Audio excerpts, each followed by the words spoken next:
Hello बच्चों, क्या हाल चाल, कैसे हैं आप लोग, कैसी चल रही है आपकी पढ़ाई। मैं हूं अभिषेक जैन और मैं स्वागत करता हूं आपका आज की इस क्लास में, जिसमें हम लोग डिस्कस करने वाले हैं सरल रेखा एवं वृत्त। और जो टॉपिक हम लोग कवर करेंगे वो भी पूरा चैप्टर ही हम लोगों को कवर करना है ना। आज से हम लोग 2D ज्योमेट्री यानी कि द्विविम निर्देशांक ज्यामिति की शुरुआत कर रहे हैं। आज सरल रेखा वृत्त पढ़ेंगे और कल पढ़ेंगे शांखा परिच्छेद यानी कि परवलय, अति परवलय एवं दीर्घवृत्त। करें स्टार्ट, बोलो।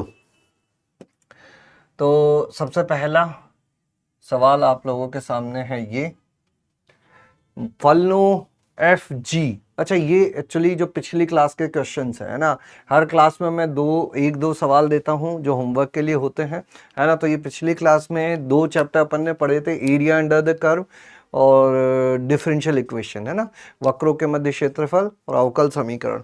तो पहला सवाल ये वक्रों के मध्य क्षेत्रफल का है, एक वक्रों के मध्य क्षेत्रफल का सवाल करेंगे, फिर एक अवकल समीकरण का करेंगे, फिर अपन आज का चैप्टर शुरू करेंगे। ठीक है, आई होप आप सभी लोग लेक्चर्स देख रहे होंगे। चलिए शुरू किया जाए।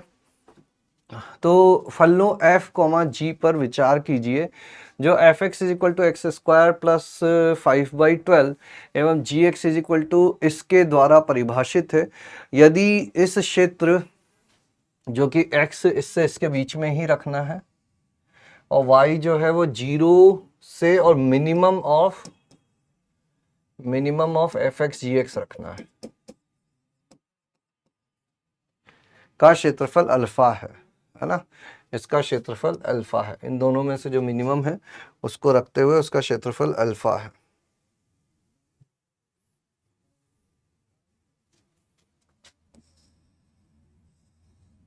ऐसा, तब 9 अल्फा का क्या मान होगा, तब 9 अल्फा का क्या मान होगा। ठीक है, चलिए स्टार्ट करते हैं अपन। देखो, सबसे पहले तो x अपन को -3/4 से 3/4 में ही रखना है, मॉड ऑफ x को -3/4 से 3/4 में ही रखना है। मतलब gx वाला बस यही ग्राफ रखेंगे अपन, gx वाला केवल यही ग्राफ रखेंगे। तो मैं क्या करता हूं, fx को ड्रॉ कर लेते हैं और gx को ड्रॉ कर लेते हैं। fx तो अपना सिंपल है, F X is equal to है एक्स स्क्वायर प्लस 5/12, ये तो सिंपल है ना। और G X is equal to है 2 गुणा 1 माइनस 4 मॉड एक्स बाई 3, है ना। अब इसमें अपन को केवल यही वाला चाहिए, ये बस पहला वाला ही चाहिए अपन को।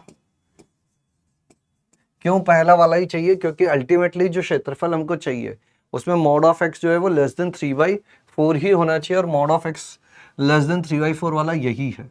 अब इसको भी अपन अगर थोड़ा सा और व्यवस्थित तरीके से देखना चाहे तो mod of x less than 3/4 का मतलब क्या होता है, एक्स कहाँ से कहाँ तक हो गया, एक्स हो गया अपना -3/4 से लेकर 3/4 तक। तो अब इसको बनाने के 2-3 तरीके हो सकते हैं, या तो इसका ग्राफ बना लें डायरेक्टली अगर मापांक वाले ग्राफ बनाने आते हैं तो, और मापांक वाले नहीं आते हैं तो फिर एक काम कर सकते हैं अपन, 0 पर इसको तोड़ देते हैं। कैसे तोड़ दें, x ग्रेटर देन 0, इसको ऐसे लिख सकते हैं अपन कि x जो है -3/4 से लेकर 0 तक और x 0 से लेकर 3/4 तक। तो ये नेगेटिव होगा तो मापांक नेगेटिव से खुलेगा, तो ये हो जाएगा 1 + 4x/3, और ये पॉजिटिव होगा तो मापांक पॉजिटिव से खुलेगा, तो ये हो जाएगा 1 - 4x/3। तो gx कितना हो जाएगा, अंदर गुणा कर दो, 2 + 8x/3, 2 - 8x/3। दोनों रेखाएं हैं, एक -3/4 जब x का मान -3/4 से लेकर 0 तक है तब है, और एक x का मान 0 से लेकर 3/4 है तब है। ठीक है, अब क्या करें अपन, अब ग्राफ बनाने की कोशिश करते हैं, है ना। तो ग्राफ बनाने के लिए अपन ले लेते हैं, यहाँ 3D ऑब्जेक्ट भी है भैया, कल अपन 3D पढ़ रहे थे तब इसका यूज कर सकते थे। एनीवेज, नेक्स्ट पेज पे बना लूं क्या ग्राफ, थोड़ा सा कैलकुलेशन वगैरह भी कर लेंगे, है ना। नेक्स्ट पेज पे ही ले लेते हैं ग्राफ, थोड़ा बड़ा ग्राफ भी होगा और साफ सुथरा भी होगा।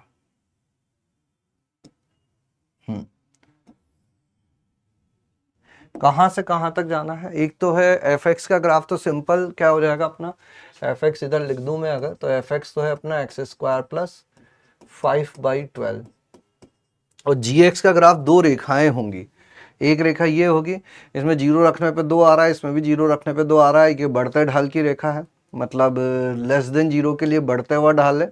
अच्छा, यहाँ -3/4 रखूँ तो शून्य हो जाएगा, देखना, यहाँ -3/4 रखें तो शून्य हो जाएगा, और यहाँ 3/4 रखें तो शून्य हो जाएगा। मतलब सिंपल सिंपल सी बातें कैसी हो रखी हैं, सिंपल सिंपल सी बातें ऐसी हो रखी है कि 0 -3/4 पे ये 2 हो जाएगा,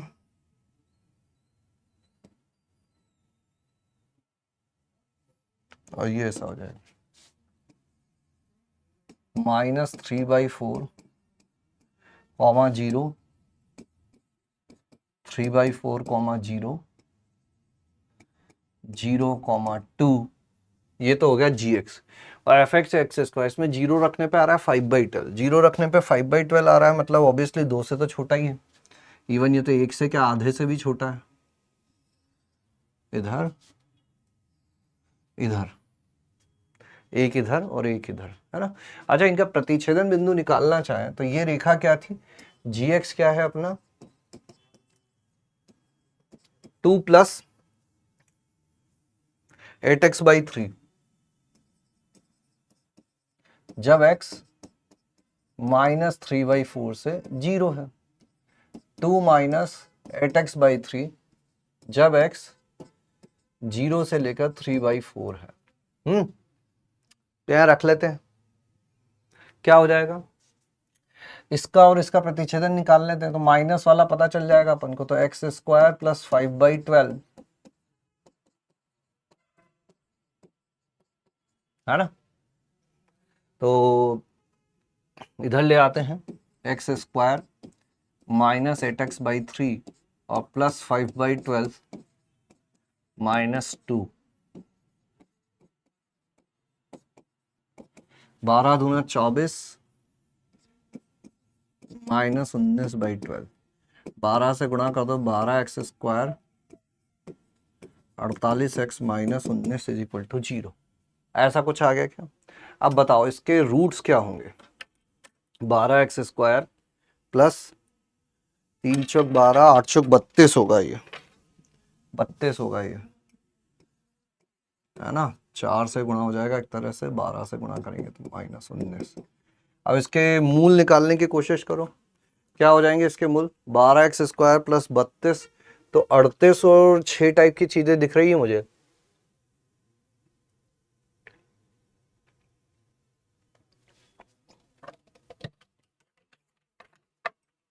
38 और 6 टाइप की, 12x² माइनस नहीं +6x -38x, तो ये कितना हो जाएगा, 12, 6x कॉमन ले लेते हैं, 2x + 1 -19 कॉमन ले लेते हैं, 2x + 1, x = आ गया 19/6 और x आ गया -1/2, और ये वाला अपन ने क्या लिया है, ये वाला लिया है जब x < 0 है, तो ये तो हट गया, ये आ जाएगा -1/2, और ये आ जाएगा प्लस का 1/2, माइनस का 1/2 और प्लस का 1/2, है ना। अब अपन को करना क्या है, अपन को चाहिए y जो है वो इन दोनों का मिनिमम वाला लेना है, इन दोनों में से जो छोटा है वो लेना है। तो छोटा पहले देखें तो ये छोटा है, फिर ये छोटा है, फिर ये छोटा है, तो ये हो जाएगा 0, 1/2 और 3/4, 0, 1/2 और 3/4। तो अपन क्या करें, इधर पॉजिटिव साइड वाले का बस क्षेत्रफल पता कर लेते हैं,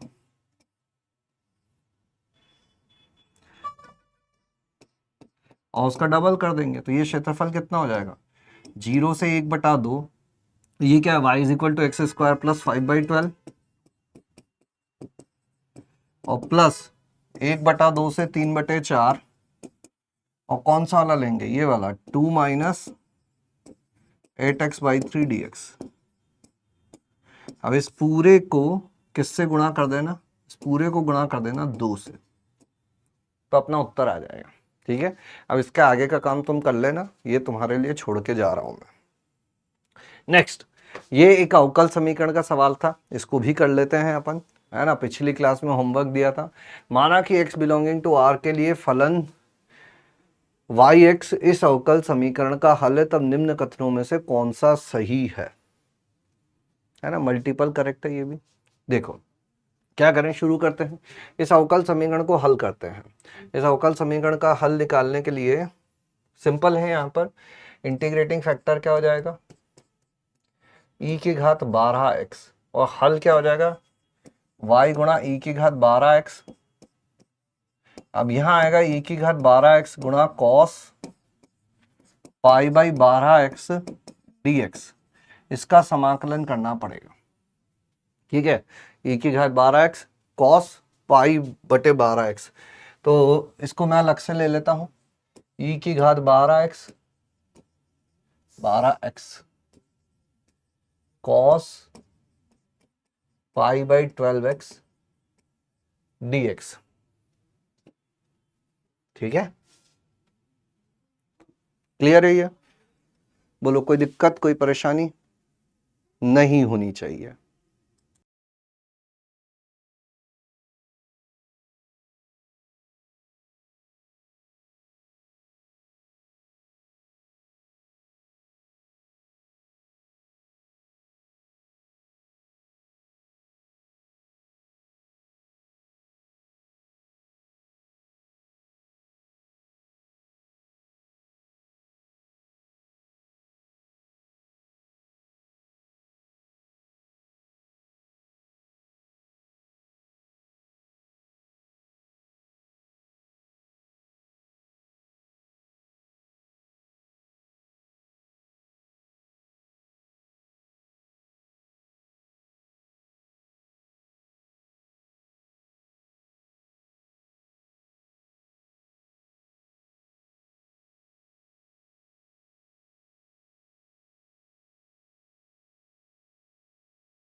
आवाज बीच में रुक गई थी, फिर से समझा देते हैं तुमको, कोई बात नहीं। देखो इसका एक मानक सूत्र भी होता है, इसका एक मानक सूत्र भी होता है। क्या होता है वो मानक सूत्र, ये होता है, तो या तो बाई पार्ट से कर सकते हो, अगर बाई पार्ट से नहीं कर सकते हो तो इस मानक सूत्र से कर लेना। मानक सूत्र होता है e की घात ax अपन a square plus B square a cos B X plus B sine B X. तो ये हो जाएगा e की घात 12x, a की जगह 12, b की जगह पाई बाई 12, पूरा सूत्र लगा देंगे, ऐसे ऐसे कर लेंगे तो अपना हल हो जाएगा y इज इक्वल टू ये जो था y गुणा e की घात 12x और फिर इसका हल y गुणा e की घात 12x और फिर इसका समाकलन, है ना। और हमें क्या दिया गया है कि जीरो रखने पे जीरो आता है, जीरो रखने पर जीरो आता है, तो x जीरो रखने पे y जीरो आता है, ये जीरो हो गया, ये हो जाएगा e की घात 0 बटे 12 स्क्वायर प्लस पाई बाई 12 का स्क्वायर, और ये हो जाएगा अपना 12 या कॉस 0 यानी कि 1 प्लस साइन 0 तो 0 हो जाएगा प्लस सी, ये हो जाता 1, तो सी हो जाएगा अपना minus 12 upon 12 square plus pi by 12 square. अब देखो ये बड़ी बड़ी चीजें बार बार लिखने से अच्छा है कि थोड़ी देर के लिए मैं एकदम सिंपल काम कर लेता हूँ, ए को रख लेता हूँ 12 और बी की जगह मतलब पाई बाई 12 की जगह बी, तो ये क्या हो जाएगा अपना ई की वाई गुणा ई की घात A X is equal to E की घात A X upon A square plus B square A cos B X plus B sine B X, और सी का मान कितना आ गया अपना minus A upon A square plus B square, बोलो, यही आ रहा है ना? यहां तक की बातें क्लियर है? कोई दिक्कत, कोई परेशानी? सी का मान माइनस ई की घात 12x, ए 0 रख दें तो ये हो जाएगा 12 ई की घात 12x माइनस कितना हो जाएगा यहाँ पर, माइनस 12 बटे ठीक है, रख देते हैं, ये जो भी है ये चीज रख देते हैं अपन, ऐसी की ऐसी रख देते हैं। अब अपन को चाहिए क्या? अपन को ये देखना है कि वर्धमान फलन है, हासमान फलन है, आवर्ती फलन है, इस टाइप की बातें करनी है। तो देखो आवर्ती तो ये नहीं होने वाला। क्यों नहीं होने वाला? क्योंकि अपन मान लो y इज इक्वल टू, मैं पता करने की भी कोशिश करूं, e की घात 1 से डिवाइड कर दे तो ये क्या हो जाएगा 1/a² plus b² a cos bx plus b sin bx minus a गुणा e की घात माइनस ax। पूरी समीकरण को e की घात माइनस 1 से गुणा कर दिया एक तरह से। तो भले ये हिस्सा आवर्ती हो लेकिन ये हिस्सा इसको आवर्ती नहीं होने देगा। तो ये वाला ऑप्शन तो सीधा सीधा क्या हो गया, गलत हो गया। ये वाला ऑप्शन तो सीधा सीधा क्या हो गया, गलत हो गया। अब आ जाते हैं अपन दूसरी बाकी चीजों पर। तो बाकी चीजों के लिए वर्धमान हासमान, वर्धमान हासमान के लिए क्या पता कर ले अपन? देखो a² प्लस b² ये नियतांक है, तो a² प्लस b² को लघुत्तम लेके इस तरफ भेज देते हैं। ये हो जाएगा a cos bx plus b sin bx minus a गुणा e की घात माइनस ax।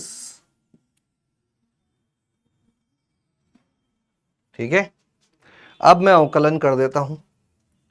तो ये हो जाएगा a² प्लस b², ये तो नियतांक है, dy by dx is equal to कितना हो जाएगा, a cos bx। a cos bx का क्या हो जाएगा, a cos bx का माइनस साइन bx और फिर bx का b plus b sine bx का क्या हो जाएगा, b साइन bx का cos bx और bx का b और माइनस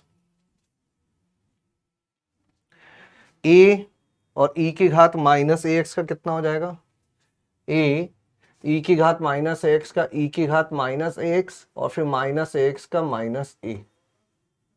ये हो गया पूरा का पूरा अवकलन।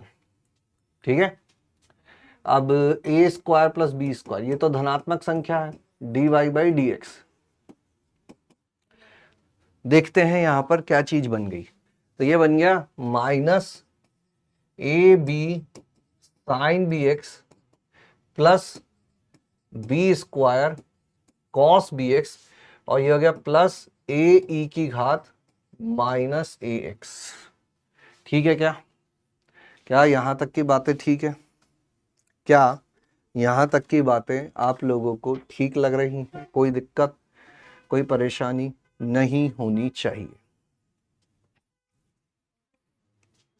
सब कुछ सही साथ चल रहा है ना?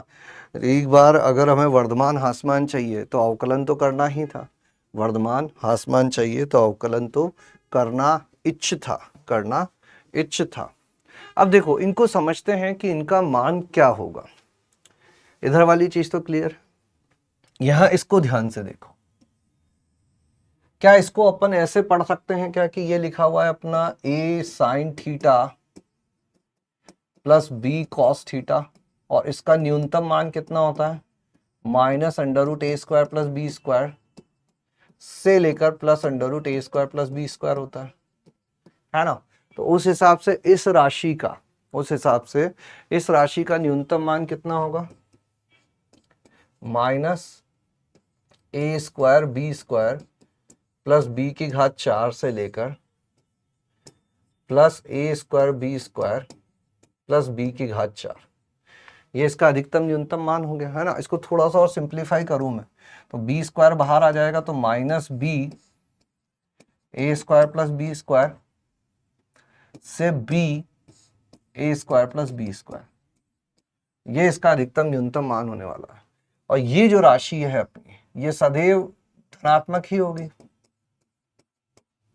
ये राशि सदैव धनात्मक ही होगी, बोलो, है ना। इसका न्यूनतम मान ही कितना मिलता है, e की घात माइनस ax तो है जो वो जीरो से हमेशा बड़ा होता है, वो जीरो से हमेशा बड़ा होता है। इसमें तो कोई दिक्कत, कोई परेशानी हम लोगों को होनी ही नहीं चाहिए, ठीक है। अब ये अगर मैं और स्पेसिफिकली लिखूं तो ऐसा लिख सकता हूं, जीरो से अनंत होगा, मतलब ये जो चीज होगी ये जीरो से अनंत हो जाएगी। अब ये अधिकतम न्यूनतम मान धनात्मक ऋणात्मक दोनों ले सकता है ना। ये देखोगे तो ये मान ऋणात्मक भी है और ये मान धनात्मक भी है, और इसमें जुड़ भी रहा है जीरो से अनंत तक। तो ऐसा हो सकता है कि dy/dx जो है वो धनात्मक मान भी ले ले, ऋणात्मक मान भी ले ले। ऑब्वियस सी बात है ना। शुरू शुरू में ही देखोगे, जैसे कम मानों के लिए देखोगे x के ये मान छोटे रखोगे तो इधर ये मान धनात्मक ऋणात्मक दोनों लेते रहेंगे।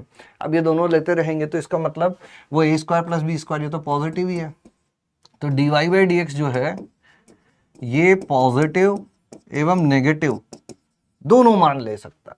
अगर ये पॉजिटिव और नेगेटिव दोनों मान ले सकता है तो फिर इसको पूरी तरह से ये बोल देना, पूरी तरह से ये बोल देना कि वर्धमान फलन है, गलत बात हो जाएगी, और ह्रासमान फलन है, ये भी गलत बात हो जाएगी। तो वैसे तो बचता ही केवल आंसर सी है, तो सी ही सही हो जाएगा।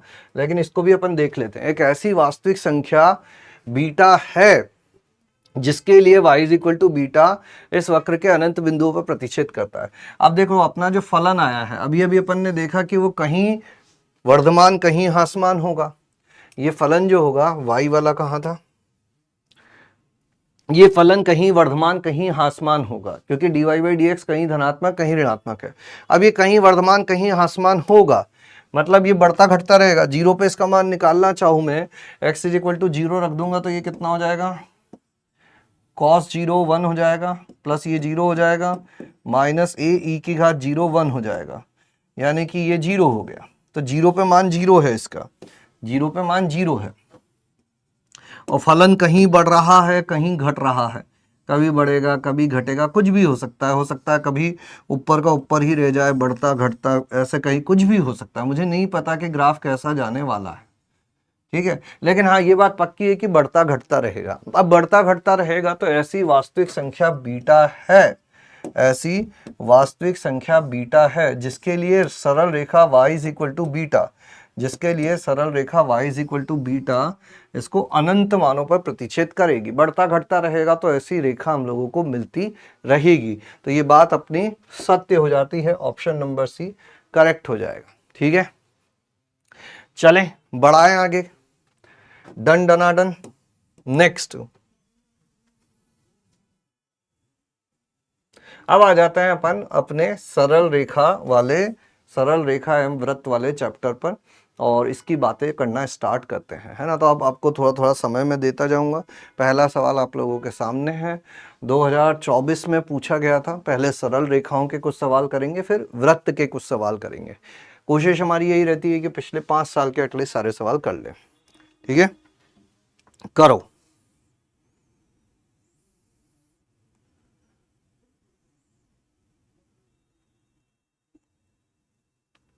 माना कि r² r×r को दर्शाता है। माना कि SA, B, C जहां ABC वास्तविक संख्याएं हैं और सभी XY जो है वो मूल बिंदु को छोड़कर बाकी सारे बिंदु हो सकते हैं, ठीक है। और ax² + 2bxy + cy² > 0 है।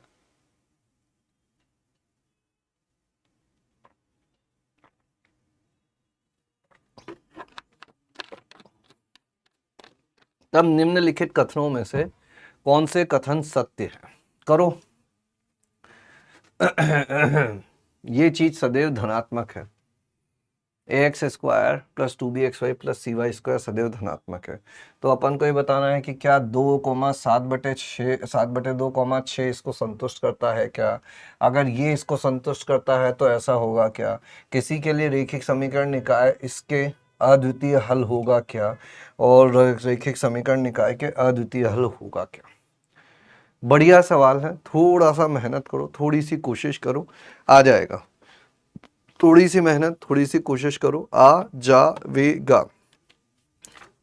थोड़ी मेहनत, थोड़ी कोशिश, उत्तर आ जावेगा। लो 2 मिनट का समय लो, 2 मिनट का समय लो। कितने मिनट का समय लो? 2 मिनट का समय लो। करो।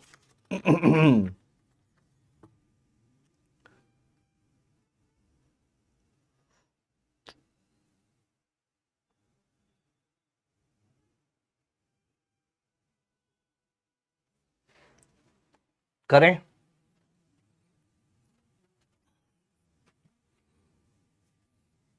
चलो देखो, ध्यान से सुनना। ऐसी चीजें हमने थोड़ी बहुत द्विघात में देखी थी, द्विघात समीकरण में इस टाइप की चीजें देखी थी। ax square plus 2bxy plus cy square greater than 0। ax square plus 2bxy plus cy square greater than 0। अब देखो x और y 0 0 तो है नहीं, x और y 0 0 तो है नहीं, तो मैं क्या करता हूं, पूरी समीकरण को, इस पूरी समीकरण को मैं एक बार एक्स स्क्वायर से भाग दे देता हूं। एक्स स्क्वायर से भाग दूंगा तो ये क्या बन जाएगी, या पहले वाई स्क्वायर से भाग दे देता हूं। वाई स्क्वायर से भाग दे दूंगा तो ये क्या बन जाएगा, A x plus Y whole square plus 2b X by Y plus C greater than or equal to 0। मतलब ये एक द्विघात है जो सदैव धनात्मक है। एक द्विघात सदैव धनात्मक है, इसका मतलब इसका मुख्य गुणांक धनात्मक होना चाहिए, पहली चीज क्लियर हो गई। और इसका डी ऋणात्मक होना चाहिए। डी क्या हो जाएगा, 4b square minus 4ac less than 0, यानी कि b square less than ac। अब दूसरी चीज, इसी को चूंकि x भी 0 नहीं हो सकता तो मैं एक्स स्क्वायर से भाग दे देता हूं, तो ये क्या बन जाएगा, एक्स स्क्वायर से एक्स स्क्वायर कट जाएगा, 2by by x plus cy by x का होल स्क्वायर ग्रेटर देन 0। तो ये क्या हो जाएगा अपना c। अब फिर से ये एक द्विघात है, ध्यान से देखोगे तो ये भी क्या है, एक द्विघात है, 2by by x plus a, ये भी एक द्विघात है। अब इसका मुख्य गुणांक भी धनात्मक होना चाहिए और इसका d भी ऋणात्मक होना चाहिए। अब d ऋणात्मक कर देंगे तो यहां से फिर से वही आ जाएगा, b square less than ac। तो मतलब टोटल मिला के हमको क्या क्या चीज पता चल गई, हमें ये चीज पता चल गई कि पहली एक धनात्मक होना चाहिए, c धनात्मक होना चाहिए और b स्क्वायर जो है वो ac से छोटा होना चाहिए, b स्क्वायर ac से छोटा होना चाहिए। a धनात्मक, b धनात्मक और b स्क्वायर ac से छोटा होना चाहिए। क्लियर है ये बात? बोलो। अब इसके बाद चेक करना है हम लोगों को, तो देखते हैं।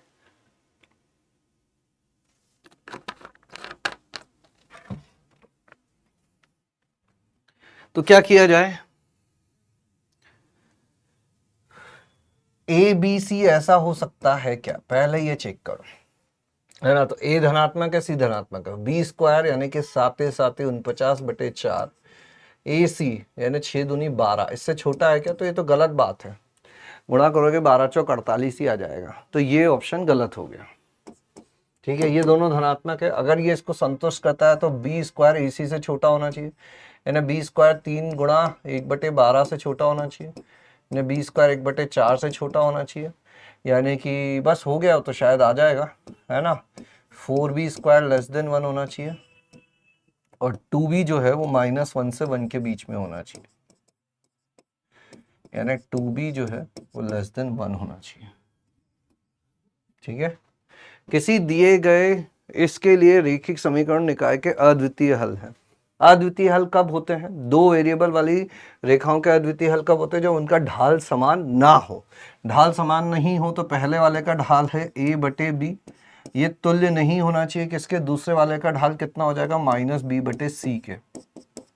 मतलब b स्क्वायर जो है ac के तुल्य नहीं होना चाहिए, तो b स्क्वायर तो ac से छोटा रहेगा, b स्क्वायर ac से छोटा रहेगा मतलब बराबर नहीं रहेगा, तो इसका अद्वितीय हल मिलता रहेगा। ठीक है, तो b और c हो गए। लास्ट वाले पे आ जाते हैं। यहाँ क्या है, यहाँ पर पहले वाले का ढाल कितना है, a+1/b, दूसरे वाले का ढाल कितना है, -b/c। c+1, ये बराबर नहीं होना चाहिए।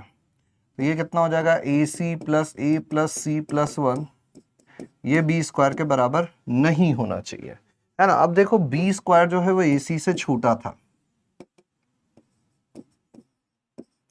अगर B स्क्वायर AC से छोटा है तो इसमें अगर अपन धनात्मक राशियां जोड़ भी दे, A भी धनात्मक, तो इससे भी छोटा रहेगा, मतलब ये दोनों भी बराबर नहीं हो सकते। तो इसके लिए भी अद्वितीय हल होगा, इसके लिए भी अद्वितीय हल होगा। तो उत्तर क्या क्या हो जाएगा, B, C और D।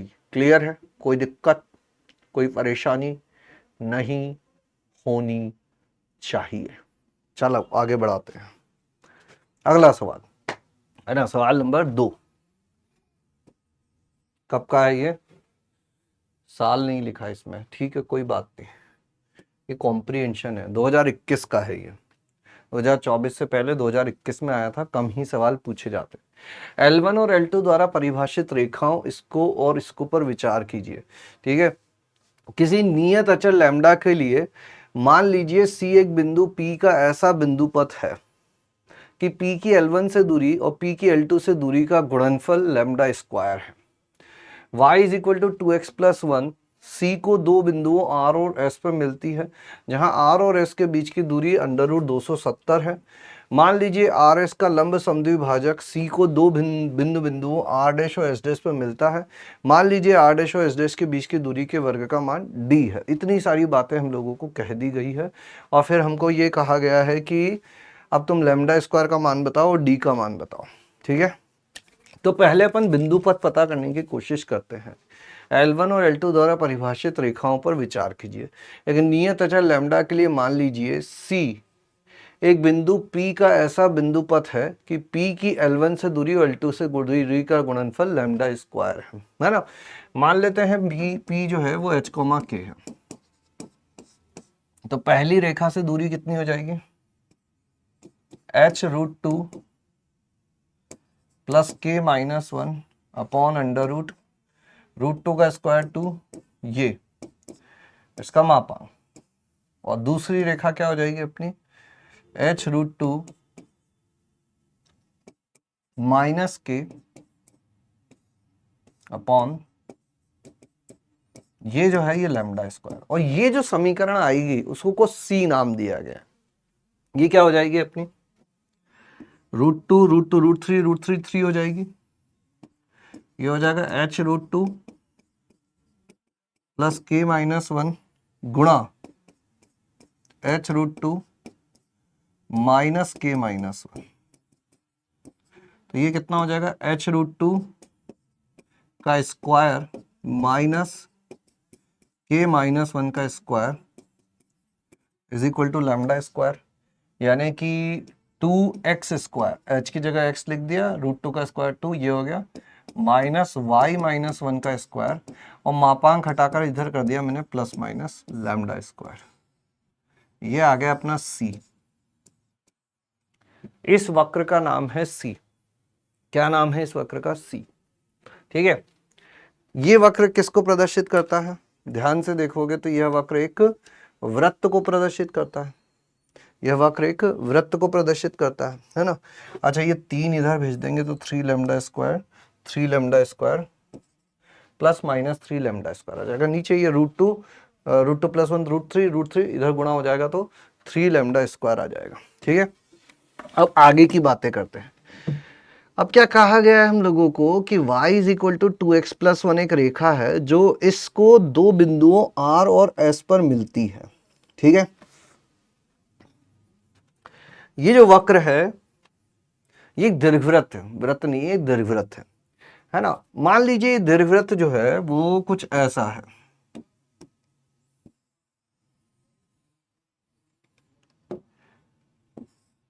अच्छा वाला बना देंगे, नेक्स्ट पेज पे ले लेते हैं। मान लीजिए दीर्घवृत्त जो है वो ऐसा है और एक रेखा है y is equal to 2x plus 1, Y is equal to 2x plus 1। वो इसको दो जगह पे जाके काटती है, एक का नाम है r और एक का नाम है s। ये है y is equal to 2x plus 1 और इन दोनों के बीच की दूरी कितनी कही गई है, 270। ये जो आर एस दूरी है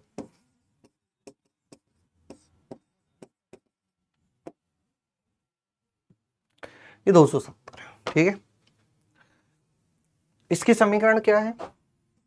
2x² प्लस, प्लस ही है ना, माइनस है, ये तो अति परवलय है, ये तो अति परवलय है, ये भी गलत बना दिया अपन ने, ये अति परवलय है।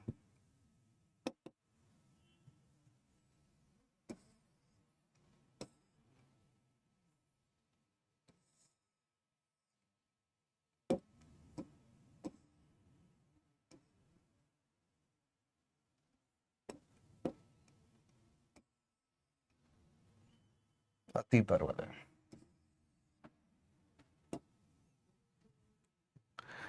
क्या समीकरण है अति परवलय की? 2x² माइनस y माइनस 1 का square is equal to plus minus 3λ²। और हमको क्या चाहिए?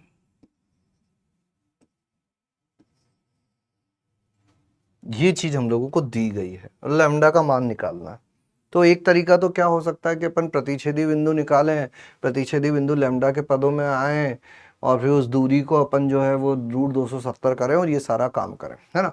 अच्छा, मान लेते हैं थोड़ी देर के लिए कि इस बिंदु के निर्देशांक x1 y1 है, इस बिंदु के निर्देशांक x2 y2। तो ये मिलेंगे कैसे? जब अपन इन दोनों को आपस में हल करेंगे, है ना। तो अपन हल करने की दिशा में आगे बढ़ते हैं। अच्छा, दूरी क्या होगी? दूरी RS क्या लिखेंगे अपन? RS दूरी को अपन लिख सकते हैं x2 माइनस x1 का whole square plus y2 minus y1 का होल स्क्वायर। ध्यान से सुनते रहना, बड़ा इंटरेस्टिंग सा कॉन्सेप्ट आने वाला है।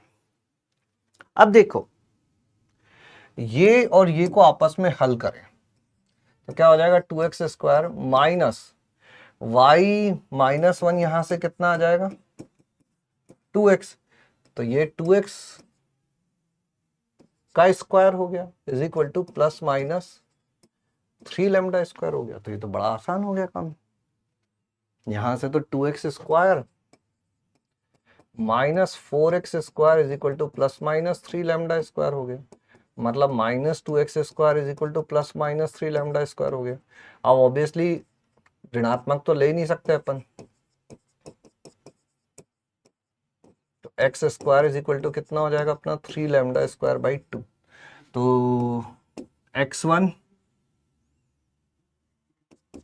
कितना लिख सकते हैं? √3/2 लैम्डा, और x2 माइनस √3/2 लैम्डा, है ना। और y1 इज इक्वल टू, अगर मैं ये लिख दूं 2x1 + 1, ये यहीं लिख देता हूं मैं। अब ये चीज अगर अपन मिल गई थी हम लोगों को, तो अपन ऐसा लिख सकते हैं क्या कि चूंकि x1 y1 और x2 y2 भी इसी रेखा पर है, तो y1 is equal to 2x1 + 1 होगा और y2 is equal to 2x2 + 1 होगा। तो y1 माइनस y2 या y2 माइनस y1 क्या हो जाएगा? ये था अपना x2 minus x1, y2 minus y1 क्या हो जाएगा? 2x2 माइनस 2x1 का होल स्क्वायर। तो ये कितना हो जाएगा?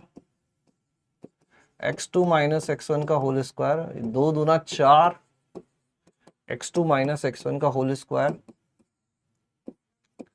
5 गुणा x2 माइनस x1 का होल स्क्वायर। तो ये हो जाएगा √5 मॉड्यूलस x2 माइनस x1। ये दूरी RS।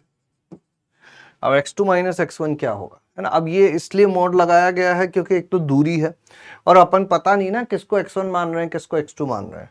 तो अगर मैं इसमें से इसको घटाऊं या इसमें से इसको घटाऊं तो x2 माइनस x1 कितना आ जाएगा? -2 टाइम्स √3/2 लैम्डा। RS का मान कितना है? √270 √5, और मापांक लगा हुआ है तो धनात्मक कर देता हूं उसको, तो 2 √3/2 लैम्डा। तो ये 270 कितना हो जाएगा अपना? 270 अपना 3 9 गुणा 30 कर दें इसको, यहां कितना हो जाएगा? Is equal to √5 √2 √3 lambda. तो 9 से 3 बाहर आ गया और 5 दूनी 10 दिया 30 यहाँ पे भी आ गया, तो लैम्डा इज इक्वल टू 3 हो गया, है ना। तो लैम्डा स्क्वायर जो हो जाएगा वो कितना आ जाएगा, लैम्डा स्क्वायर आ जाएगा 9। तो पहला वाला तो मेरे हिसाब से सभी लोगों को क्लियर हो जाना चाहिए, फर्स्ट पार्ट तो सभी लोगों को क्लियर हो जाना चाहिए। अब आते हैं सेकंड पार्ट पे, डी पर। डी क्या है, डी क्या है, मान लीजिए आर एस का लंब समद्विभाजक सी को दो भिन्न बिंदुओं आर डैश और एस डैश पर मिलता है। लंब समद्विभाजक, इन दोनों का लंब समद्विभाजक, फिर से ऐसे में कुछ बना देता हूं, मान लो ये ऐसा है ना, और ये अपना अति परवलय ऐसे आगे जा रहा था और ये लंब समद्विभाजक ने इसको आके ऐसे यहाँ पे काट दिया। तो ये कहाँ कहाँ पे काटा है, ये काटा है इसने आर डैश पर और एस डैश पर, आर डैश और एस डैश। ये लंब समद्विभाजक है, लंब है और समद्विभाजक है, ठीक है। तो आर डैश एस डैश के बीच की दूरी के बारे में अब बातें की जा रही है। आर डैश एस डैश के बीच की दूरी निकालनी है हम लोगों को। अब कैसे निकालें, अब हमको क्या क्या चीजें पता चल चुकी है। हमको x1 और x2 में संबंध पता है ना, कि ये ऐसा है तो ऐसा होगा, और ये सारी बातें हम लोगों को पता है, ठीक है। लैम्डा का मान पता चल गया, मतलब वक्र की एग्जैक्ट समीकरण भी पता चल चुकी है हम लोगों को। इस रेखा की समीकरण क्या हम निकालने की कोशिश कर सकते हैं क्या, इस रेखा की समीकरण निकालने की कोशिश कर सकते हैं क्या। देखो ढाल तो हमको पता है कि इसका ढाल 2 है, तो इस रेखा का ढाल कितना हो जाएगा, -1/2 हो जाएगा। अब इनका मध्य बिंदु निकालना है हम लोगों को, ठीक है। तो मध्य बिंदु क्या होगा, x1 + x2/2 और y1 + y2/2। अब x1 y1 के बीच में संबंध पता है हम लोगों को, x1 + x2/2, y1 + y2/2 is equal to कितना हो जाएगा अपना, x1 + x2/2 + 1, ऐसा कुछ हो जाएगा क्या। हाँ, मध्य बिंदु के निर्देशांक मध्य बिंदु के निर्देशांक ऐसा कुछ हो जाएगा क्या। ये जो बिंदु है, इस बिंदु का नाम मैं रख देता हूं थोड़ी देर के लिए, मान लीजिए m, है ना। तो हम लोग क्या चाहते हैं, नए पेज पे ले लूं क्या इसको, अभी तक की कहानी क्या क्या है थोड़ी सी समझाता हूं मैं। ये अति परवलय की एक भुजा है अपनी, ये आर एस है। नए पेज पे नई कहानी की शुरुआत करते हैं। इसका लंब समद्विभाजक ऐसा कुछ हो सकता है ना। इसको डिलीट मार देता हूं, ठीक है। ये है आर, ये है एस, ये है आर डैश, ये है एस डैश, ये है x1 y1 और ये है x2 y2, और ये बिंदु को मैंने नाम दिया m, ठीक है। हमें x1 y1 और इनकी चीजें पता चल चुकी है। लैम्डा का मान आ गया था ना अपने पास, लैम्डा का मान 3 आ गया था, तो यहाँ रख देंगे तो x1 कितना हो जाएगा 3√3/2 और ये कितना हो जाएगा -3√3/2। x मान पता है कुल मिला के, है ना, अपन को मान पता है। ये बिंदु क्या हो जाएगा, x1 + x2/2 और y1 + y2/2। हमें ये भी पता है कि इस रेखा की समीकरण है y = 2x + 1, है ना। तो y1 = 2x1 + 1 होगा और y2 = 2x2 + 1 होगा। अच्छा, x1 + x2/2 कितना हो जाएगा, क्योंकि ये दोनों एक दूसरे के ऋणात्मक है, तो x1 + x2 कितना हो जाएगा, 0 हो जाएगा। तो x1 + x2/2 0 हो जाएगा। y1 + y2/2 कितना हो जाएगा, इन दोनों को जोड़ोगे तो 2 टाइम्स x1 + x2 0 + 2 2, ये 1 हो जाएगा। तो ये हो जाएगा 0,1, यानी कि इस रेखा पर अपन को एक बिंदु भी मिल गया और इस रेखा का ढाल तो पता ही है हमको कि इस लंबवत रेखा का ढाल 2x है, तो इसका ढाल कितना हो जाएगा, -1/2। तो रेखा आर डैश एस डैश का समीकरण क्या हो जाएगा, आर डैश एस डैश का समीकरण हो जाएगा y - 1 2y - 2 - x, ये हो जाएगा x + 2y = 0, ठीक है। कोई दिक्कत कोई परेशानी नहीं होनी चाहिए। वक्र अब हमें पता चल ही चुका है, 2x square minus Y minus 1 का square plus minus 3 lambda square कितना है 9, तो 3 दम 27। ये जो वक्र था अपना, इसमें लैम्डा स्क्वायर की जगह 9 रख दिया अपन। ठीक है, अब हमें क्या चाहिए, ये दूरी चाहिए, आर डैश एस डैश दूरी चाहिए। तो आर डैश एस डैश दूरी निकालने के लिए फिर से वही काम कर लें क्या, कि वो बिंदु किस पर होगा, इस पर होगा, इन दोनों को हल कर लें और दुनिया भर की बातें कर लें, है ना। चलो करते हैं, इसको मान लेते हैं अपन x3 y3, इसको मान लेते हैं x4 y4, है ना। तो आर डैश एस डैश दूरी क्या होगी, x3 माइनस x4 का स्क्वायर y3 माइनस y4 का स्क्वायर। x3 माइनस y3 कहाँ से लाएं, ये रेखा है, इसको ध्यान से देखोगे तो अपन इसमें x1 की जगह क्या लिख सकते हैं, 2 माइनस 2y1, और x2 की जगह 2 माइनस 2y2, है ना। और x1 माइनस x2 इज, अच्छा 3 4 पे चल रहे हैं अपन, तो 3 और 4, और x3 माइनस x4 करेंगे तो ये हो जाएगा -2 टाइम्स y3 माइनस y4, है ना। अब ये x3 y3 ये चीजें कहाँ से लाएं, तो उसके लिए अपन को इस रेखा को और इसको आपस में हल करना पड़ेगा। तो एक काम करते हैं अपन, यहां से x इज इक्वल टू कितना रख देते हैं, x इज इक्वल टू रख देते हैं 2 माइनस 2y, यही होगा ना, x is equal to 2 minus, इसको इधर भेज देंगे, इसको इधर भेज देंगे, तो स्क्वायर y माइनस 1 का square is equal to plus minus 27, तो 2 बाहर ले लो, 2 दूनी 4 दूनी 8, 1 माइनस वाई का स्क्वायर y माइनस 1 का स्क्वायर प्लस माइनस 27। अब y माइनस 1 का स्क्वायर लिखो या इसका स्क्वायर लिखो, एक ही बात है। तो ये हो जाएगा 7 टाइम्स y माइनस 1 का square is equal to plus minus 27, तो y माइनस 1 का square is equal to plus minus 27/7। ठीक है, यहां से अपने पास क्या आ गया, फिर से परफेक्ट स्क्वायर है तो प्लस वाला ही लेना पड़ेगा, 27/7। तो इसके जो मूल हैं वो है y3 और y4, तो y3 इज इक्वल टू कितना हो जाएगा 1 प्लस √27/7, y4 हो जाएगा 1 माइनस √27/7। तो y3 माइनस y4 कितना हो जाएगा, y3 माइनस y4 हो जाएगा 2 गुणा √27/7, 2 गुणा √27/7, ठीक है, 2 गुणा √27/7।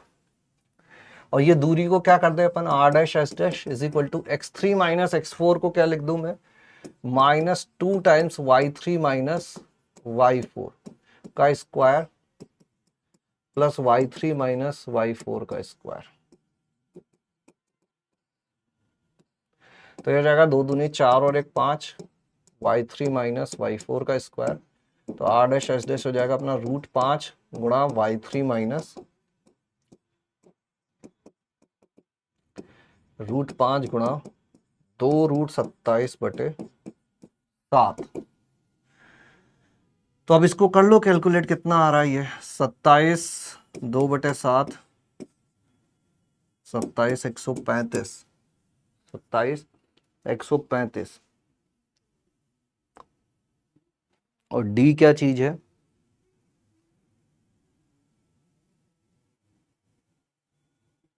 दूरी के वर्ग का मान d है, तो इसका वर्ग चाहिए अपन को। This is r dash S dash and d is r dash S dash square. ये हो जाएगा 4/49 गुणा 135, तो ये पॉइंट्स में आएगा 4 गुणा 135/49, ठीक है क्या, नहीं ये रूट भी होना चाहिए यहाँ पर, ये भी रूट में होना चाहिए, तो ये हो जाएगा 4 गुणा 135/7, तो ये हो जाएगा अपना कितना हो जाएगा, 4 और 5 20, हासिल लगे 2, 4 3 12 और 2 14 का 4, हासिल लगा 1, 540/7। सात ही 49/5, सात ही 49 बचा 1, 7 एकम 7 बचे 3, 7 चौक 28। तो 77.44 के आसपास ये मान 77.14 इसका करेक्ट आंसर माना जा सकता है। ठीक है क्या? बोलो। चलें अब आगे बढ़े, अगला सवाल दें तुम लोगों को। बड़ा अच्छा सवाल था। अब कुछ छोटे सवाल हैं, जैसे कि ये एक सवाल है, ये है अपना 2016 का, ये सवाल है अपना 2016 का। तो करने की कोशिश करो इस सवाल को, करो। कर रहे हो? चलो देखते हैं। काफी सिंपल सा सवाल है ना, एडवांस के हिसाब से इसको मानेंगे ही नहीं हम लोग।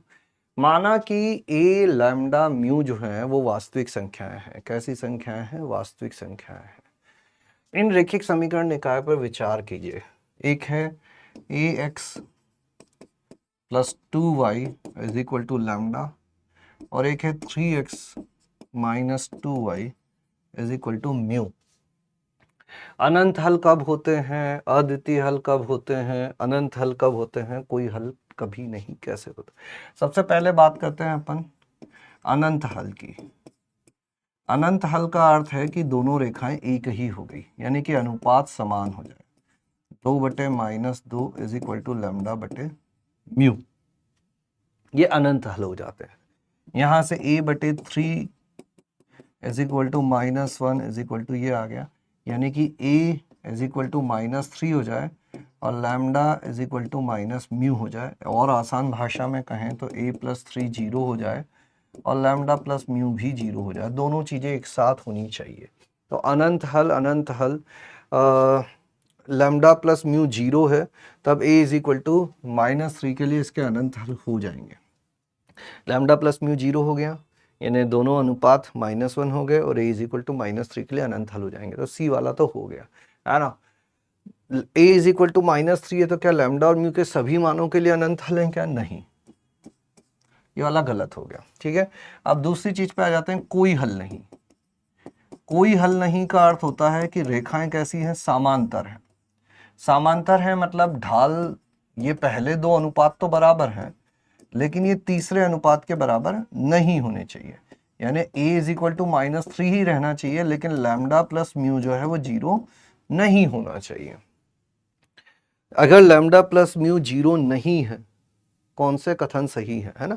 अगर लैम्डा प्लस म्यू 0 नहीं है और a इज इक्वल टू -3 है, तो कोई हल नहीं है। बिल्कुल सही बात है।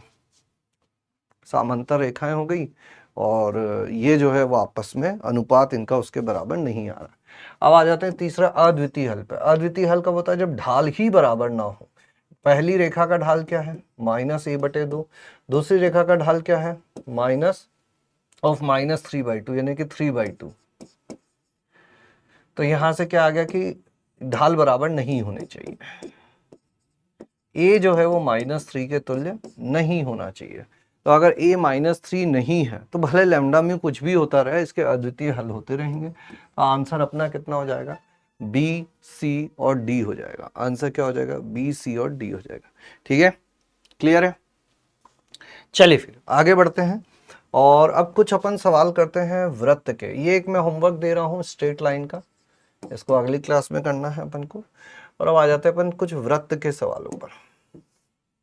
ठीक है, करो। एक मैच द कॉलम टाइप का है, करो। करते रहो।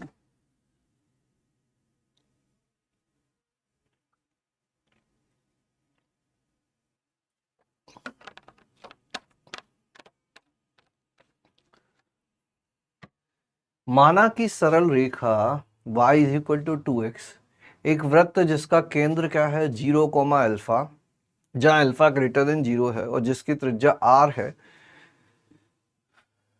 अल्फा ग्रेटर देन 0 r है, को बिंदु a1 पर स्पर्श करती है। माना कि b1 वृत्त पर वह बिंदु है कि रेखाखंड a1 b1 वृत्त का एक व्यास है। ठीक है, माना कि alpha plus r is equal to 5 + √5 है, तो ये सारी चीजें क्या होंगी? थोड़ा समय दो इस क्वेश्चन, थोड़ा समय दो और करने की कोशिश करो, करो।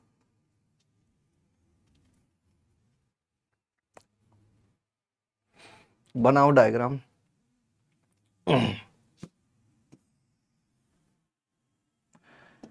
माना कि सरल रेखा एक वृत्त जिसका केंद्र जो है वो 0, है और त्रिज्या r है।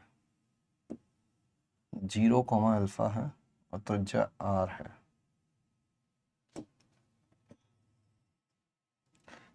x 0 है, सॉरी इधर आएगा।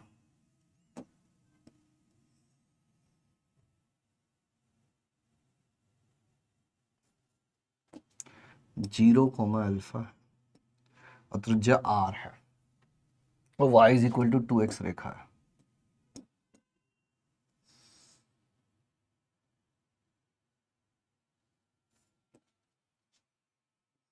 इसको स्पर्श करता है। y is equal to 2x, इसको स्पर्श करता है। ठीक है, माना कि सरल रेखा वृत्त इसको स्पर्श करता है। किस पर स्पर्श करता है? A1 पर। त्रिज्या है r, ये बिंदु है 0, माना कि B1 वृत्त पर वह बिंदु है कि रेखाखंड A1 B1 वृत्त का एक व्यास है। रेखाखंड A1 B1 वृत्त का एक व्यास है। A1 B1 वृत्त का एक व्यास है।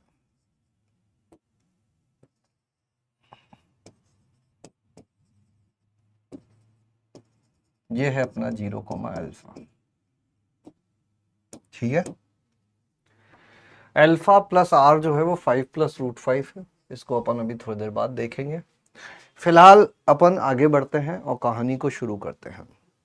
अगर ये वृत्त है, ये इसकी त्रिज्या है, तो केंद्र से रेखा की दूरी बराबर त्रिज्या होगी। इस रेखा के समीकरण क्या हो गई? 2x minus Y is equal to 0।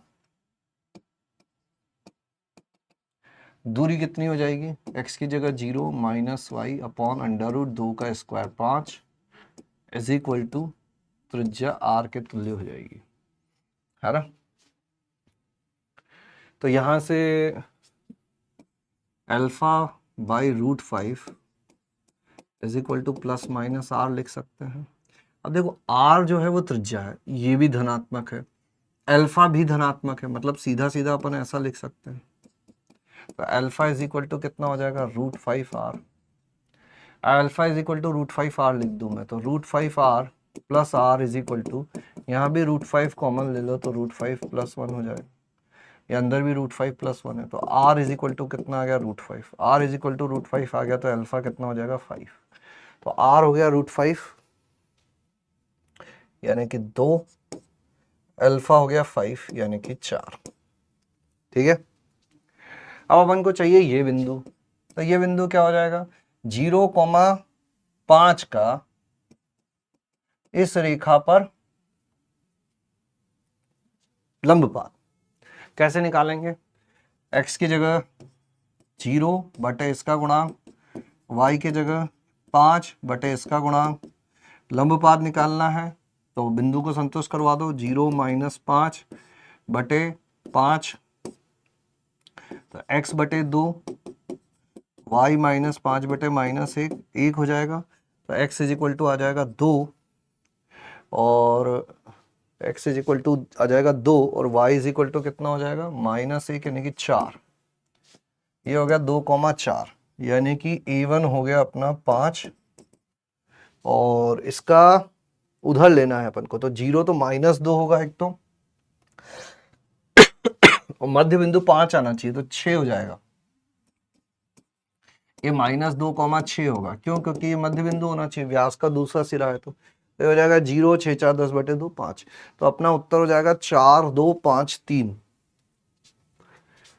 4, 2, 5, 3। C will be the correct answer. That's it, simple. बस ऐसे ही सवाल आते हैं, ध्यान से करोगे सारा काम होता जाएगा। ध्यान से करोगे सारा काम होता जाएगा। बढ़े आगे, अगला सवाल पूछे। कोई दिक्कत, कोई परेशानी इसमें नहीं होनी चाहिए।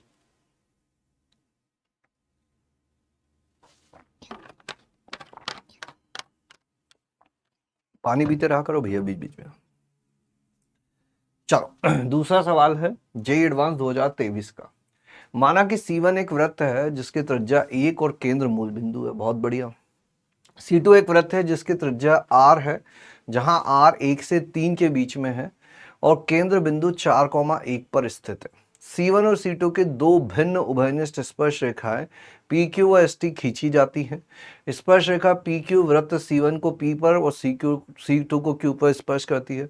ST इसको S पर और उसको T पर स्पर्श करती है। PQ और S2 के मध्य बिंदुओं को मिलाकर एक रेखा बनाई जाती है जो x अक्ष को बिंदु B पर मिलती है।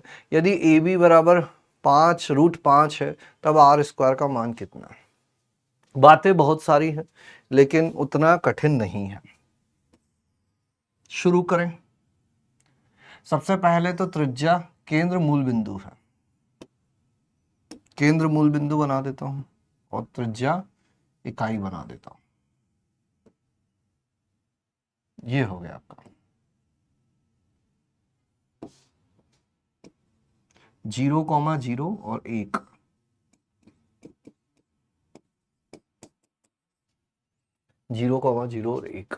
C2 एक वृत्त है जिसकी त्रिज्या r है। C2 एक वृत्त है जिसकी त्रिज्या r है और केंद्र 4,1 है। 4,1 कहाँ होगा? यहाँ तो नहीं होगा, इधर ऊपर कहीं हो सकता था, है ना। अब एक काम करते हैं अपन, इनको x अक्ष y अक्ष मानते ही नहीं है, इनको x अक्ष y अक्ष मानते ही नहीं है। मान लो ये ऐसा कुछ है। दूसरा जो वृत्त है उसकी त्रिज्या 1 से 3 के मध्य है और केंद्र जो है वो 4,1 है। इनकी परस्पर स्थिति को समझना, इन दो वृत्तों की परस्पर स्थिति को समझना, है ना। फिर से दिखाते हैं तुमको। मान लो ये पहला वृत्त है, ये दूसरा वृत्त है जिसका केंद्र 1 है और मूल बिंदु है केंद्र A है, ये A है। इसके केंद्र को अपन कुछ और मान लेते हैं C मान लेते हैं। ये है 4,1 और ये है 0,0। तो इन दोनों वृत्तों के केंद्र के मध्य दूरी कितनी है? √17। इसकी त्रिज्या इकाई है और इसकी त्रिज्या अधिकतम कितनी हो सकती है? 3 हो सकती है। तो 3 और 1 लोगे तो भी 4 ही होगा, तो ये दोनों के त्रिज्याओं से तो बड़ा ही है, मतलब दोनों वृत्त एक दूसरे के पूर्णतया बाहर है। बस इतना सिखाना चाहता हूं मैं तुम लोगों को कि दोनों वृत्त एक दूसरे के पूर्णतया बाहर है। अब क्या करें? स्पर्श रेखाएं खींच दो।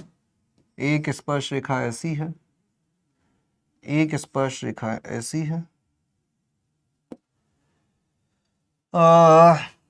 P Q S T, और इनके मध्य बिंदु को मिलाने वाली रेखा, इनके मध्य बिंदु को मिलाने वाली रेखा, जो भी रेखा होगी ये x अक्ष को कहीं काटती है और वो x अक्ष को जहां भी काटती है वो बिंदु B है और AB दूरी √5 है। अब ये क्या हो गया? ये मध्य बिंदु है, मतलब ये दोनों बराबर हिस्से में होंगे, ये दोनों बराबर हिस्से में होंगे। ये स्पर्श रेखा है, तो उभयनिष्ठ स्पर्श रेखाओं को मध्य बिंदु में काटने वाली जो रेखा होती है वो होती है मूलाक्ष। और मूलाक्ष का समीकरण होता है पहले वृत्त की समीकरण माइनस दूसरे वृत्त की समीकरण। तो पहला वृत्त क्या है? x² + y² = 1। दूसरा वृत्त क्या है? x - 4 का स्क्वायर प्लस y - 1 का स्क्वायर = r²। इसमें से इसको घटा दो तो कितना हो जाएगा? ये हो जाएगा x² - 8x + 16 y² - 2y + 1 = r²। इसमें से इसको घटाओ तो ये हो जाएगा 8x - 16, इसमें से इसको घटाओ 2y - 1, इसमें से इसको घटाओ 1 - r²। इसमें से इसको घटा रहा हूँ, x² से x² कट गया, 8x - 16, y² से y² कट गया, 2y - 1, 1 - 1। तो ये कितना हो जाएगा? 8x + 2y और = इधर भेज दें अपन तो ये हो जाएगा 2 - 17, तो -17 18। ये किस रेखा के समीकरण हो गई? इस मूलाक्ष की समीकरण हो गई। अब हमको क्या कहा जा रहा है कि मूलाक्ष जो है x अक्ष को कहाँ काटता है? तो x अक्ष को जहाँ काटता है y = 0 रख दो। तो y = 0 रख दोगे तो ये हो जाएगा 8x ये x हो जाएगा 18 माइनस आर स्क्वायर बटे 8, और ये जो बिंदु हो जाएगा ये बिंदु हो जाएगा b। ठीक है, 18 माइनस आर स्क्वायर बटे 8, और a आपको पता ही है, इन दोनों के बीच की दूरी को आप कर दो √5, है ना। तो ये कितना हो जाएगा अपना 4 माइनस 18 माइनस आर स्क्वायर बटे 8 का वर्ग प्लस 1 माइनस 0 का वर्ग इज इक्वल टू √5 का वर्ग 5। तो ये हो जाएगा 8 चौक 32, 32 में से 18 गए तो 14 प्लस आर स्क्वायर बटे 8 का square is equal to 5 minus 4 हो जाएगा ये, है ना। सब कुछ धनात्मक रखना है अपन को, तो 14 प्लस आर स्क्वायर बटे 8 इज इक्वल टू 2 हो जाएगा, प्लस माइनस 2 ले लेते हैं, चलो बाद में रिजेक्ट कर देना, प्लस माइनस 16, तो R square is equal to हो जाएगा 2, आर स्क्वायर का मान हो जाएगा 2, माइनस वाला तो ले ही नहीं सकते, आर स्क्वायर का मान हो जाएगा 2। ठीक है, क्लियर, कोई दिक्कत कोई परेशानी नहीं होनी चाहिए।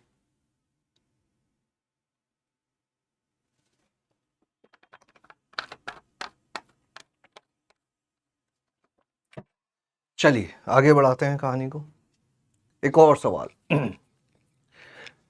बढ़िया सवाल, करो इसको भी, थोड़ा सा समय दो, करने की कोशिश करो। क्या कहा गया है, माना ABC एक त्रिभुज है, माना ABC एक त्रिभुज है जिसमें AB इज इक्वल टू 1 है, AC इज इक्वल टू 3 है, और BAC जो है वो π/2 समकोण त्रिभुज है। यदि त्रिज्या R का एक वृत्त भुजाओं AB और AC को स्पर्श करता है, भुजाओं AB और AC को स्पर्श करता है, एवं त्रिभुज ABC के परिवृत्त को अंदर से स्पर्श करता है, तब R का क्या मान होगा? करें, बोलो, करें, चलिए डायग्राम बनाते हैं। समकोण त्रिभुज ये रहा अपने पास, समकोण त्रिभुज का एक परिवृत्त भी बनाना है। यहाँ परिवृत्त का ऑप्शन आता है क्या अपने पास? नहीं, फिल, अरेंज, डुप्लीकेट, नहीं नहीं नहीं नहीं, ठीक है, तो परिवृत्त अलग से बना देते हैं अपन, इसका एक परिवृत्त भी है।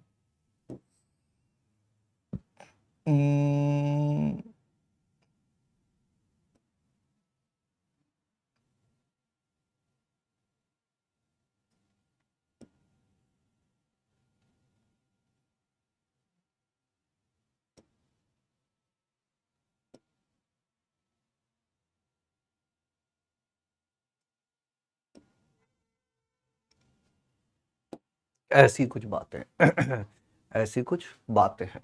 ये है A, B और यह है C, है ना। AB इज इक्वल टू कितना है? 1 है। AC इज इक्वल टू कितना है? 3 है। AB AC और BAC π/2 है। यदि त्रिज्या R का एक वृत्त भुजाओं AB और AC को अंतः स्पर्श करता है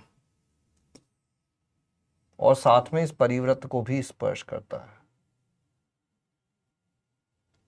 तो इसको थोड़ा सा बड़ा करें, स्पर्श करवाते हुए ही, ये लो, तो ये इस भुजा को स्पर्श कर दिया, इस भुजा को स्पर्श कर लिया, और इस परिवृत्त को भी स्पर्श कर दिया। ठीक है, समझाएं फिर से।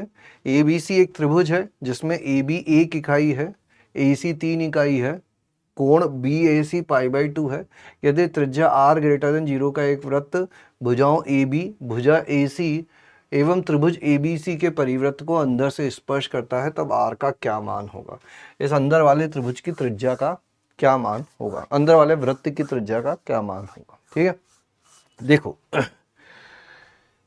चूंकि ये दोनों वृत्त एक दूसरे को अंदर से स्पर्श करते हैं, ये जो हरा वाला वृत्त है छोटा वाला, इसके केंद्र को अगर मैं C1 बोल दूं, और ये जो बड़ा वाला वाला वृत्त है ये तो परिवृत्त है, तो इसका तो केंद्र जो भी होगा वो इस विकर्ण का मध्य बिंदु होगा, है ना। इसका केंद्र यहाँ पे बोल सकते हैं थोड़ा सा इधर ऐसा बांध देते हैं, और ये मध्य बिंदु पर है। अब चूंकि दो वृत्त एक दूसरे को अंतः स्पर्श कर रहे हैं, तो इन दोनों के केंद्रों के मध्य दूरी जो होगी वो इनकी त्रिज्याओं के अंतर के बराबर होगी। यही होता है, दो वृत्त एक दूसरे को अंतः स्पर्श करते हैं जब, तो इनके केंद्रों के मध्य जो दूरी होती है वो त्रिज्याओं के अंतर के बराबर होती है ना। अंदर वाले को मैंने C1 बोला है, उसकी त्रिज्या R1 है। अरे बाहर वाले की त्रिज्या कितनी होगी और केंद्रों के मध्य दूरी कितनी होगी, तो देखो इसके लिए अपन क्या करते हैं, इसको मान लेते हैं x अक्ष, इसको बना देते हैं अपन x अक्ष, इसको बना देते हैं y अक्ष। तो ये बिंदु क्या हो जाएगा 1,0, ये बिंदु क्या हो जाएगा 0,3। इसका जो केंद्र है वो कितना आ जाएगा 1/2, 3/2। ये जो परिवृत्त है C2 की त्रिज्या, C2 जो बाहर वाला वृत्त है की त्रिज्या R2 कितनी हो जाएगी, ये जो BC है ये दूरी बटा 2, और BC दूरी कितनी हो जाएगी √1 का स्क्वायर प्लस 3 का स्क्वायर। और जो पहला वाला वृत्त है C1 की त्रिज्या वो कितनी हो जाएगी R। C1 C2 दोनों केंद्रों के मध्य दूरी। अब ये जो बाहर वाला केंद्र है ये कितना आ जाएगा अपना अंदर अंदर अंदर अंदर, ये दोनों को स्पर्श कर रहा है, इसको भी स्पर्श कर रहा है और इसको भी स्पर्श कर रहा है। जो x अक्ष है y अक्ष, यही इसकी त्रिज्या है और यही इसका केंद्र हो जाएगा, क्योंकि दोनों को स्पर्श कर रहा है ना।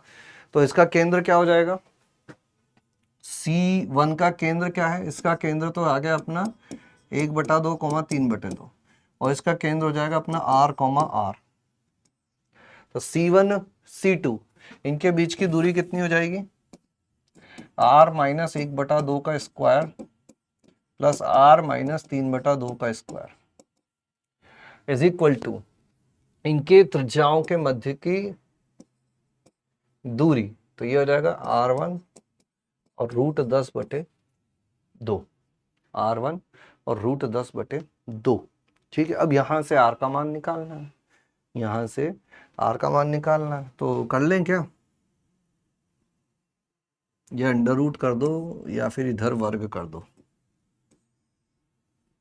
तो ये हो जाएगा R² माइनस प्लस 1/4 माइनस 2 गुणा R गुणा ये, तो ये R रह जाएगा, plus R² plus 9/4 minus 3R, R² plus 10/4 minus R√10 R², एक R², इधर 2R² minus 4R plus 10/4 R² minus R√10 plus 10/4, तो 10/4 से 10/4 कट जाएगा,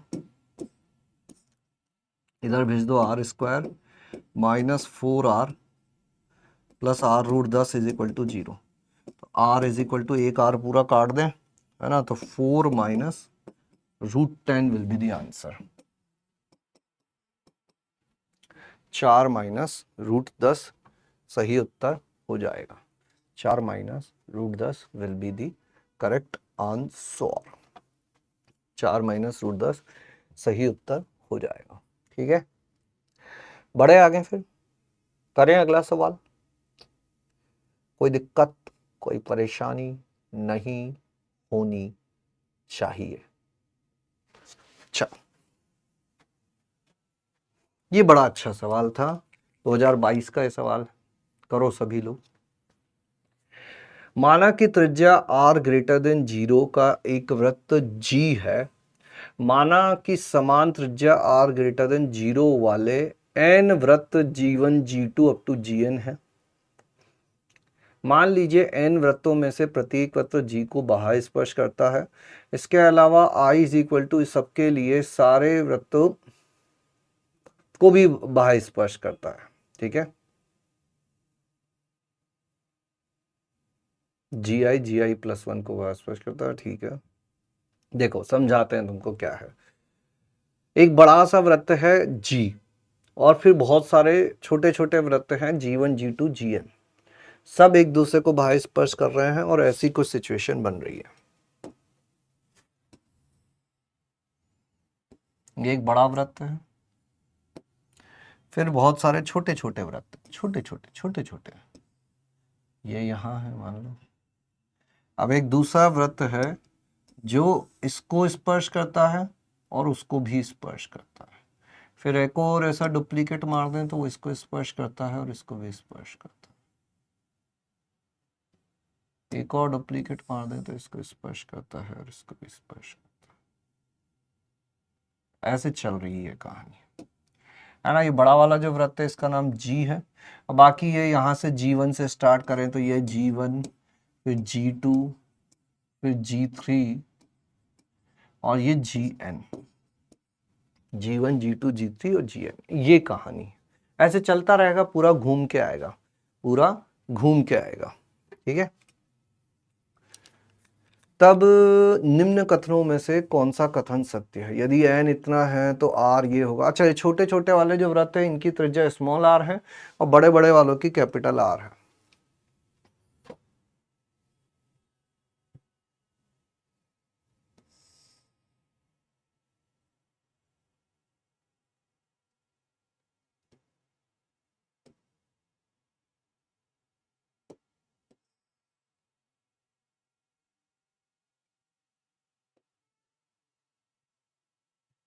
ऐसी कुछ कहानी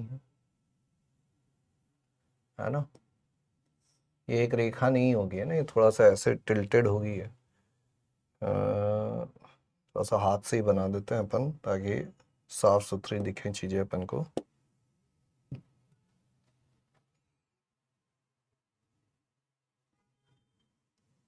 इसका केंद्र, इसका केंद्र, यहाँ लंब गिराया, यहाँ लंब गिराया।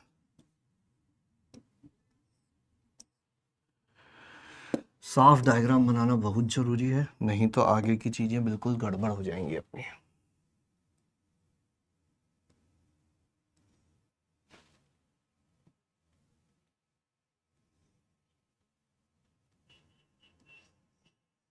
ऐसा और ऐसा, ये एक रेखा नहीं है कुल मिलाकर, ऐसे थोड़ी सी टिल्टेड है ना, कुछ कोण बनेगा इसके बीच।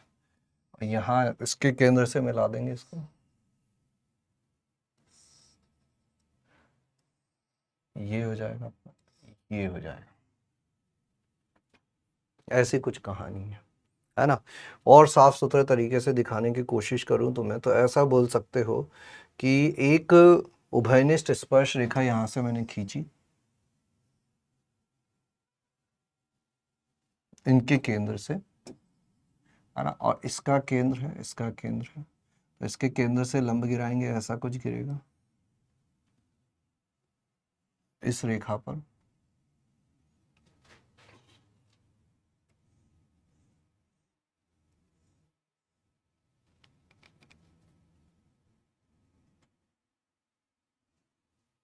और यहां है ऐसा,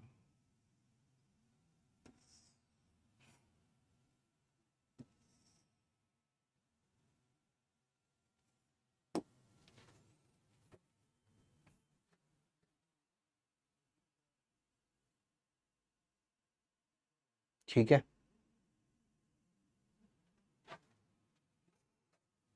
और साफ सुथरा बनाए थोड़ा सा, जब तक क्या पूरा परफेक्ट नहीं होता ना, मुझे संतुष्टि नहीं मिलती है।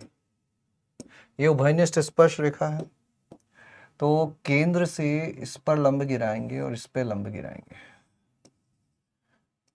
हम जानते हैं कि केंद्र से स्पर्श रेखा पे लंब गिराओगे तो ये सीधी रेखा होगी, फिर ये अलग हो जाएगी और फिर ये अलग हो जाएगी, ऐसी कुछ कुछ बातें।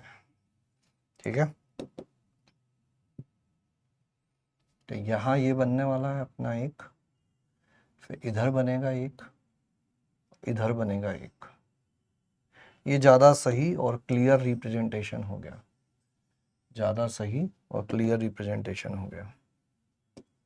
इसका केंद्र, इसका केंद्र, इसका केंद्र, इसका केंद्र, ये 90 डिग्री, ये 90 डिग्री।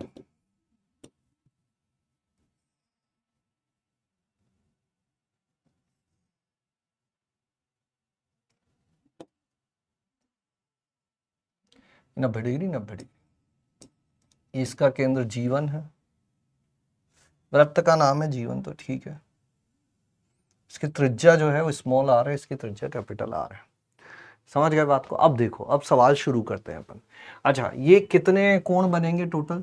जैसे दो थे, इसके बीच में एक बना है ना, फिर G2 G3 के बीच में दूसरा बनेगा, फिर G3 G4, टोटल मिला के कितने कोण बनने वाले हैं? n बनने वाले हैं। तो ये जो पूरा होगा ये कितना हो जाएगा? 2π/n, और इसका आधा जो है ये कितना हो जाएगा?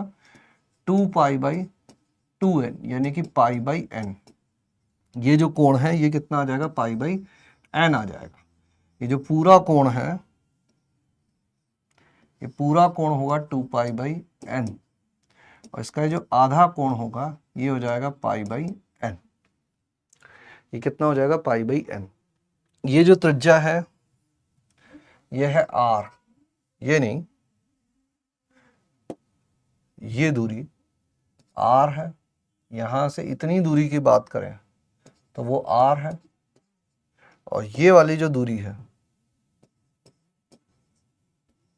ये कैपिटल R है।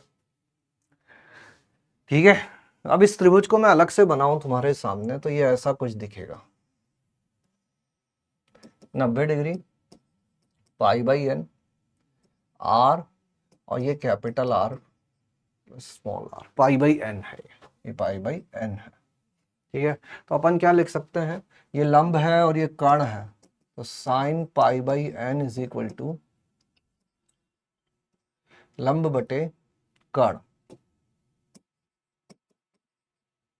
तो इसको उल्टा कर दें तो कैपिटल R बटे R, ये हो जाएगा cosec π/n, तो ये हो जाएगा R बटे R plus 1 is equal to cosec π/n।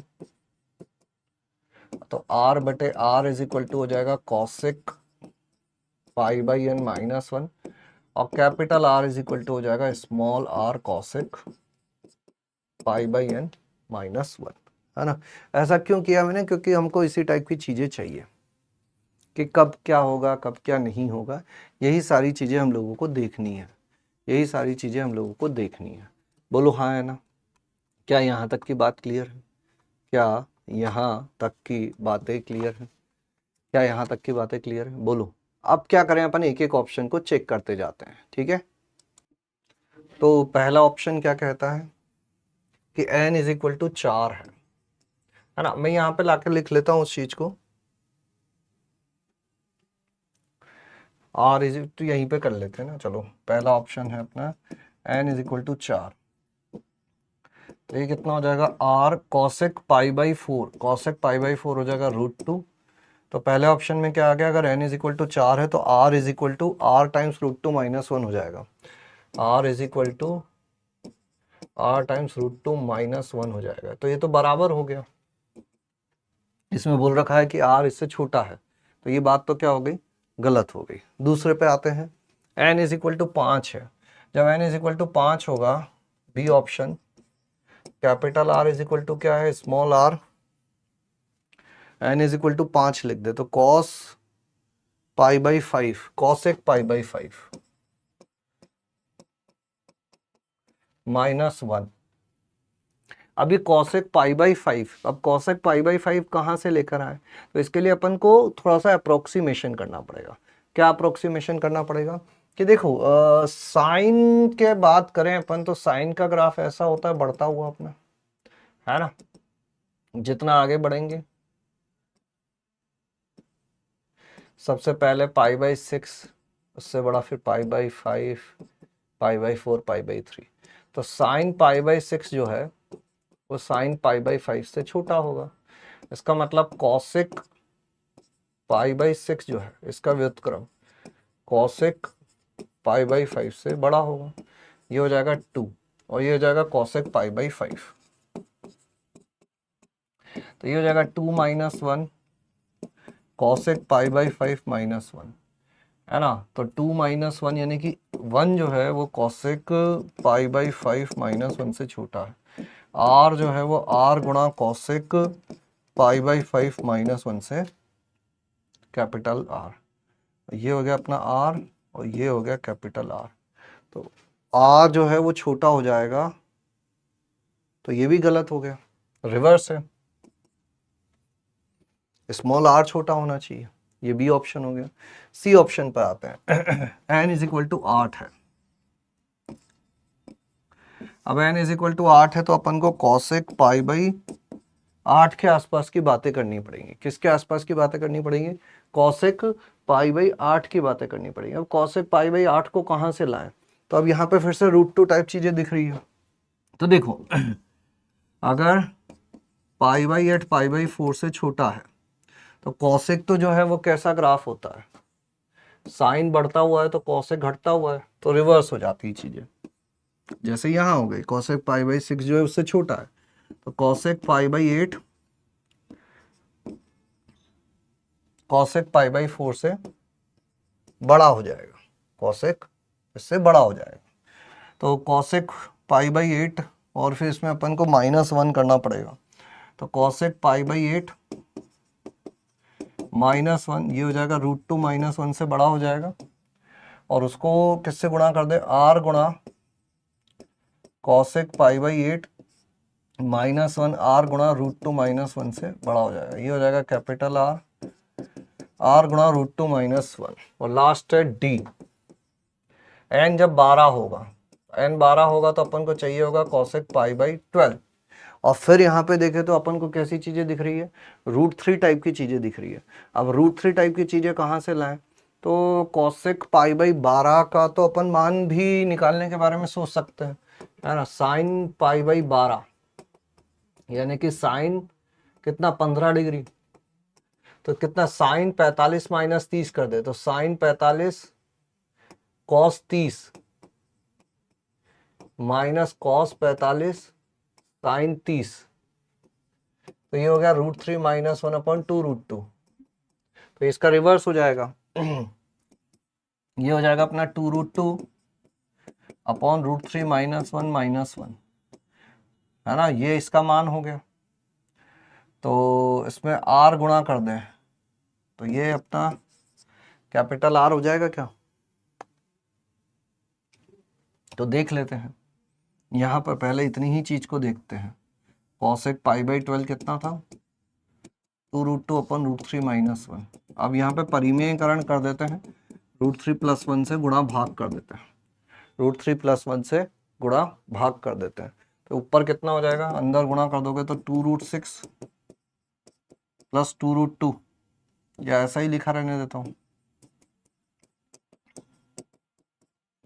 नीचे 3 -1 आ जाएगा, यानी कि ये 2 से 2 कट जाएगा। √2 गुणा √3 + 1, ऐसी चीजें वहां पर दिख रही हैं हम लोगों को। ये है कॉसेक पाई बाई 12। तो अब देखो क्या हो रहा है, ये है कॉसेक पाई बाई 12, है ना।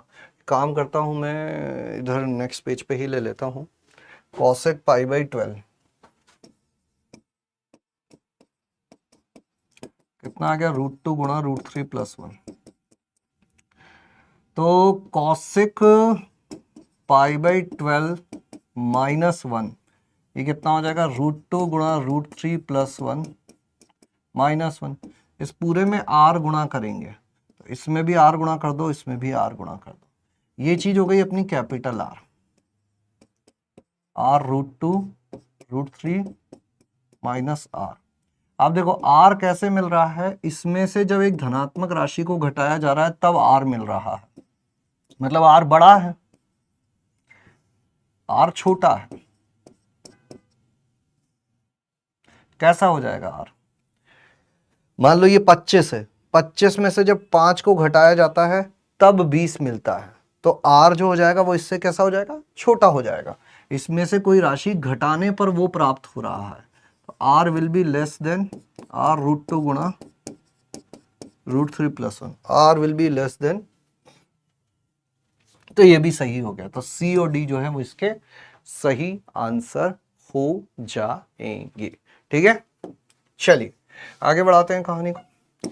ये एक अब सर्कल का भी होमवर्क दे देते हैं तुमको। ठीक है, दैट्स इट, है ना। तो इसी के साथ क्या क्या करना है अपन को, क्लास क्वेश्चंस तो करने ही हैं, जितने ज़्यादा हो सके उतने ज़्यादा पीवाईक्यू करने हैं। थ्योरी अपनी जगह है, प्रैक्टिस अपनी जगह है, बार बार मैं बोलता हूँ जितने ज़्यादा हो सके उतने ज़्यादा पीवाईक्यू हम लोगों को करने हैं। पीवाईक्यूज़ में सारे पिछले 16 साल के 2010 से लेकर के अभी तक के सारे पीवाईक्यू टेलीग्राम पर डालता जा रहा हूँ। अगर किसी को अभी तक नहीं पता है तो वो जाके वहाँ से एक्सेस कर सकता है। ठीक है, चलिए इसी के लिए इसी के साथ आज की सभा को समाप्त करते हैं। आई होप आज का सेशन आपको यूजफुल लगा होगा। सवाल आपसे बने होंगे, नहीं भी बने तो कोई दिक्कत की बात नहीं है, एक बार खुद से फिर से ट्राई करना, चीज़ें हो जाएंगी। ठीक है, चलिए आज के लिए इतना ही, मिलेंगे अगले सेशन में कुछ और टॉपिक्स के साथ। तब तक के लिए थैंक यू, धन्यवाद, टाटा, बाय बाय।